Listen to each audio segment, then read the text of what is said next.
Sud Radio, le grand matin week-end, 7h-10h, Frédéric Brindel. C'est à la une sur Sud Radio, évidemment un dossier que nous suivons quotidiennement, les agriculteurs, et nous sommes avec Patrick Legras, le porte-parole de la coordination rurale. Bonjour Patrick Legras. Bonjour, je suis plus porte-parole, je suis président des Hauts-de-France. Excusez-moi, mais voilà. Eh ben, écoutez, c'est président donc de la partie pour les Hauts-de-France, hein, on est d'accord. Voilà. On est d'accord. Parce que le président des Hauts-de-France, c'est quelqu'un d'autre. Hein. Oui, pour la région, c'est pas le même. Non, on est d'accord.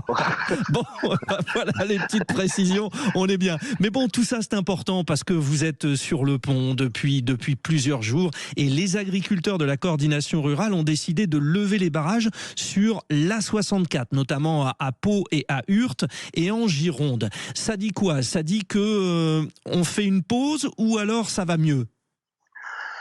C'est certain que ça va pas mieux, mais là les conditions deviennent vraiment inhumaines. De la neige, du froid, de l'eau. On sait que le combat va être long, donc la pause, comme on dit toujours, dans chacun des départements. Beaucoup de départements ont décidé de lever un peu le dossier pour se refaire une santé parce que oui, ça devient très très compliqué. Là, les conditions sont vraiment épouvantables au niveau de la météo. Donc, autant se refaire une petite semaine. Ça n'empêche pas qu'il va y avoir des actions un peu à droite à gauche, mais pour repartir à partir du début janvier, puisqu'on sait qu'entre le 12 et le 18, ce fameux Mercosur va revenir sur la table de façon sûre, quoi. Voilà. Oui, et avec cette fameuse signature qui avait été dans un premier temps reportée jusqu'à janvier. Je refais juste quand même, Patrick Legras, le point sur ces barrages. Ça marche toujours en revanche sur Carbone, hein, au sud de Toulouse. Vos agriculteurs sont toujours présents sur le terrain. Il y a quand même encore des barrages sur le territoire où tout ne s'arrête pas, rappelons-le. Non, mais comme on dit, c'est la discrétion de chaque département. Bon, moi, comme vous avez compris, je suis dans les Hauts-de-France, donc là, en ce moment, avec Noël, voilà. Après, ça dépend des gens, de la mobilisation, des possibilités de remplacement, parce qu'en fait, c'est ça, c'est pas toujours les mêmes qui restent. Et je vous dis, c'est vraiment à cause vraiment des conditions météo qui ont été quand même épouvantables et exceptionnelles là depuis une semaine. Donc, c'est pas non plus la peine d'être malade, de se fatiguer, et le travail doit continuer d'être fait.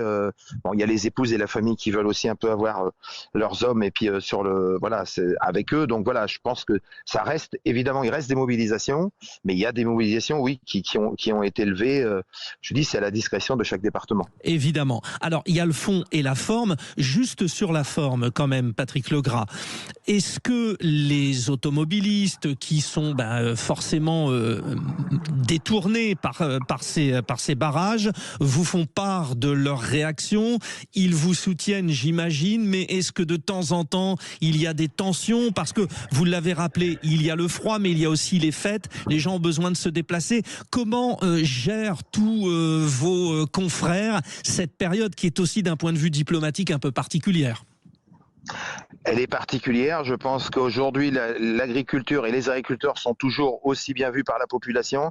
Ils se doutent bien que si on fait ces actions là aujourd'hui de façon durable et de façon, je dirais, beaucoup plus mobilisée et motivée que les autres années, c'est qu'aujourd'hui, une année, 2 années, on ne peut pas repartir une 3e année comme ça. Donc cette fois-ci, il faut qu'il y ait des engagements importants, mais pas des engagements comme ça a été fait, de reculer de 15 jours. On veut la position d'un président de la République qui dit « je ne veux plus » et je demande à la Commission d'annuler aujourd'hui le protocole qui est en place, parce que je vais vous quand même faire une confidence, personne n'est au courant, mais je pense qu'il faut la relayer. J'ai appris cette semaine que en fait, les 100 000 tonnes, nos négociateurs français sont tellement bons qu'ils confondent 100 000 tonnes de carcasses et 100 000 tonnes de viande de produits haut de gamme. C'est-à-dire que les 100 000 tonnes négociées aujourd'hui par le Mercosur, c'est équivalent à peu près à 250 à 300 000 tonnes de carcasses. Donc quand on a il n'y a pas d'autre mot, des branques comme ça qui négocient, et qu'on apprend ça évidemment par des gens qui sont très au courant ou qui sont dans les négociations, ils disent on a déjà des négociateurs qui se font avoir par Lula, par ces gens-là.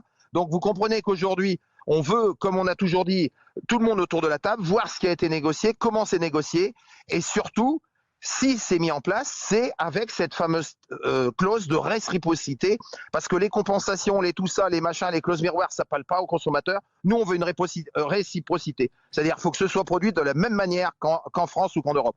Bon, si ce n'est pas le cas, les produits restent dans leur pays. Ça, c'est en tout cas un exemple très concret, parce que il y a des décisions de prise, on parle d'un poids. En fait, il y a une différence entre la carcasse et la simple viande. Et pour vous, ça change tout, évidemment, puisque ce n'est pas du tout la même chose. Ça, c'est typique de l'opposition entre les gens de terrain et les gens de dossier.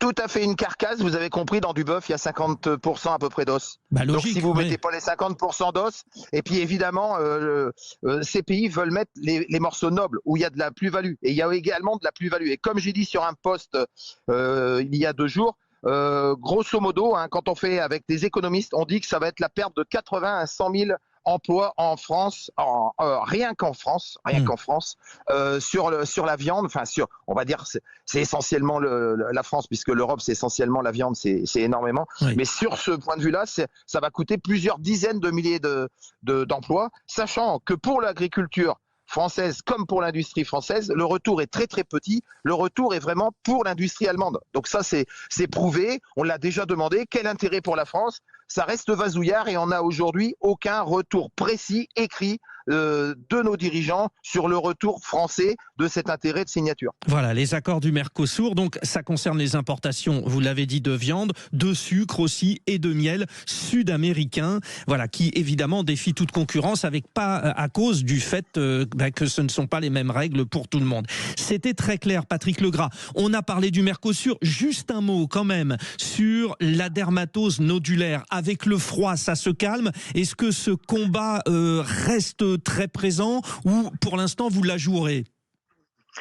Oui, évidemment, avec le froid, ça va se calmer, surtout, alors le sud là est beaucoup plus touché, mais surtout pour la moitié nord de la France. Mais aujourd'hui, est-ce qu'on peut jouer à la roulette russe avec le retour des températures? C'est impossible. Oui. C'est pour ça qu'il faut qu'on étudie le protocole dans les semaines qui viennent, en suivant des essais, des tests, autrement qu'avec un protocole d'abattage total qui peut être explosif avec les températures, puisque les insectes piqueurs, eux, c'est pas comme les vaccins, ils vont être automatiquement de retour, non pas dans 10 mois comme les 16 millions de vaccins qu'on a demandé, mais ils vont être au retour en février. Donc là, il faut à tout prix qu'on ait un autre protocole ou qu'on teste des protocoles, ce qu'a demandé la coordination rurale depuis 6 mois. Oui, et là, il y a urgence parce qu'on a vu aussi toutes les incohérences. Merci beaucoup, Patrick Legras de la coordination rurale des Hauts-de-France, où il fait très froid, on l'a compris. Merci, bonne journée, Patrick, et un grand salut amical à tous les agriculteurs que nous soutenons, bien sûr, sur Sud Radio, 8h24.